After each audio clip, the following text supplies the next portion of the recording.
শাপলা পদ্ম শুধু ফুল নয়, হৃদয়ের অনুরাগ, বাংলার মাটির গর্ব তারা, প্রকৃতির পরম অনুরাগ।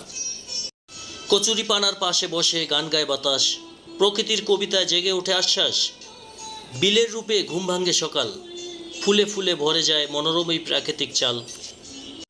ময়মনসিংহ শহর অথবা ঢাকা ময়মনসিংহ সড়ক থেকে বাস বা যানবাহনে করে সহজেই ত্রিশাল উপজেলায় পৌঁছানো যায়। ত্রিশাল বাস স্ট্যান্ড থেকে কালীপাড়া রোডে অটোরিকশা করে ঠাকুরবাড়ি মোড় পর্যন্ত যেতে হবে। সেখান থেকে হেঁটে বা ভ্যানে করে সহজেই চেচুয়া ও গলহর বিলে পৌঁছানো যায়। এটা হলো সাদা শাপলা, এই বিলের অন্যতম একটা প্রাকৃতিক সৌন্দর্য।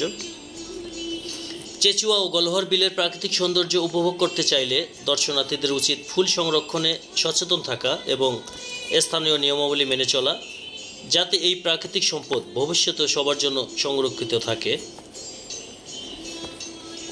এই বিলের অন্যতম আকর্ষণ লাল পদ্ম এবং সাদা পদ্ম, শাপলা, সোনালী শাপলা, বেগুনি শাপলা।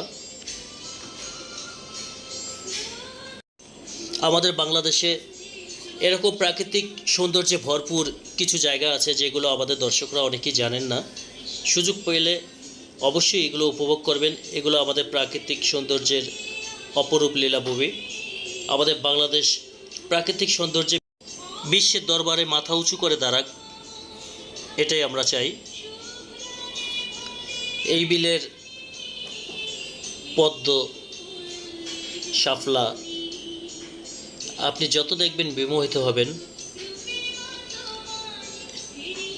এই যে আমরা দুটা ফুল ছিঁড়লাম, কিন্তু এটা আমাদের উচিত হয়নি, যেহেতু এটা আমাদের সৌন্দর্যের একটা অংশ।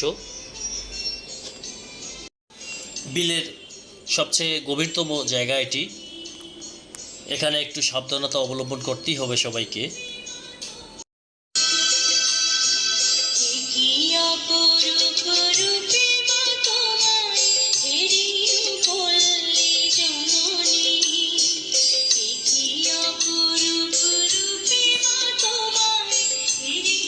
বন্ধুরা, আপনারা এই দৃশ্যটি সচরাচর দেখবেন না।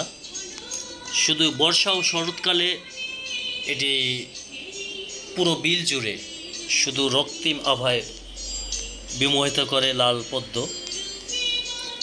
অবশ্যই এখানে সকাল সকাল আসতে হয়, ভোরে আসলেই ভালো, কারণ ভোরের আলোতেই এই শাপলাগুলো অনেক বেশি ফুটে ওঠে।